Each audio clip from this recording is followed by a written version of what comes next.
Hi friends, 12th Business Max Chapter 2 Exercise number 2.4 la 4th sum Integral of 1 by sin square x cos square x dx கொடுத்திருக்காங்க. இதை நம்ம find out பண்ணணும்.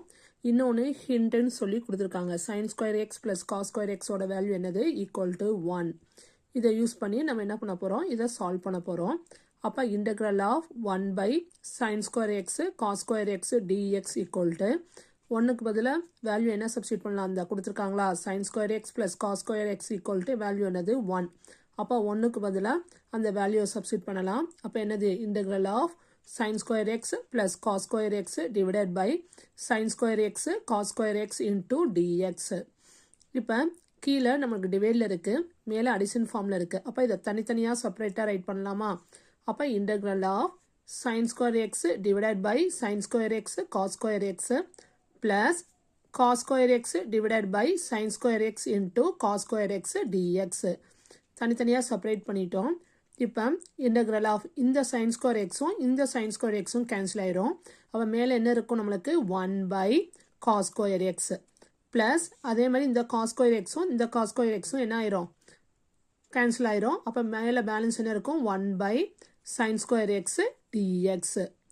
இப்போ 1 by இதை பார்க்கும் போது எப்படி இருக்கு, இதோட ரெசிப்ரோக்கல் என்ன, காசோடது சீக்கன். அப்போ இதை எப்படி ரைட் பண்ணலாம், secant square X plus sine square 1 by sine இருக்கு, இது எதோட reciprocal, கொசிக்கன் ஓடது.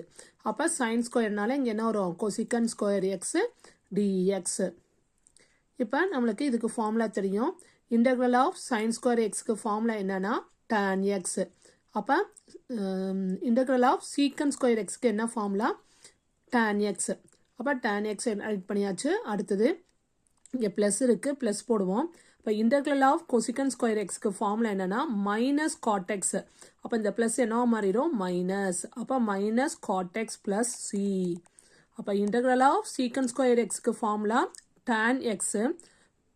Integral of cosecant square எக்ஸ்க்கு என்னது formula, minus cot x plus c. Next sum, fifth, integral of root of 1 minus sin 2x dx அப்படின்னு கொடுத்துருக்காங்க. இதுக்கு நமக்கு டைரக்டா ஃபார்முலா தெரியாது. அப்போ sin 2xக்கு ஃபார்முலா தெரியும். we know that sin 2xக்கு என்ன formula, 2 sin x cos x. இப்போ sin 2xக்கு பதிலாக என்ன ஃபார்முலா சப்ஸ்டியூட் பண்ணலாம், 2 sin x cos x. And 1க்கு பதிலாக வேல்யூ என்ன சப்ஸ்டியூட் பண்ணலாம், நம்மளுக்கு 1ஓட வேல்யூ என்னன்னு தெரியும், sin square x plus cos square x equal to 1. அப்போ 1க்கு இருக்கிற இடத்துல இந்த வேல்யூவை சப்ஸ்டியூட் பண்ணலாம். அப்போ integral of root of 1 minus sin 2x dx equal to integral of 1க்கு பதிலாக என்ன சப்ஸ்டியூட் பண்ணலாம், cos square x plus sin square x plus cos square x minus sin 2x எப்படி எழுதலாம், formula 2 sin x cos x. அப்போ integral of root of 1 பதில் value என்ன substitute பண்ணியிருக்கேன், cos square sin square x plus cos square x minus sin 2x ஓட formula என்னது, 2 sin x cos x into dx. இந்த form பார்க்கும்போது எப்படி இருக்கு, நம்மளுக்கு a plus b whole square மாதிரி இருக்கு. ஏக்கு பதிலாக sin x இருக்கு, பிக்கு பதிலாக என்ன இருக்கு இங்கே cos x. அப்போ இந்த ஃபார்மை எப்படி ரைட் பண்ணலாம், இன்டெக்ரல் ஆஃப் ரூட் ஆஃப் ஏக்கு பதில் என்ன இருக்கு sin x, இங்கே மைனஸ் இருக்குன்னா நடுவில் மைனஸ் வந்துடும்.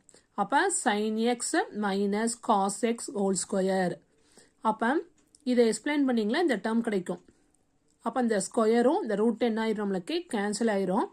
அப்போ integral of sin x cos x minus cos x dxன்னு இருக்கும். இப்போ டைரெக்டாக இன்டெக்ரல் ஃபார்முலா அப்ளை பண்ணலாம். sin x பண்ணால் என்ன வரும், நம்மளுக்கு மைனஸ் cos x. இன்டெக்ரலில் sin x பண்ணால் என்ன கிடைக்கும், நம்மளுக்கு மைனஸ் cos x. நடுவில் என்ன சிம்பிள் இருக்குது, மைனஸ். cos x பண்ணால் வெறும் sin x. அப்போ ப்ளஸ் கான்ஸ்டன்ட் டேர்ம் சேர்த்துக்குவோம் c. அப்போ the answer is minus cos x minus sin x plus c. Okay friends, bye.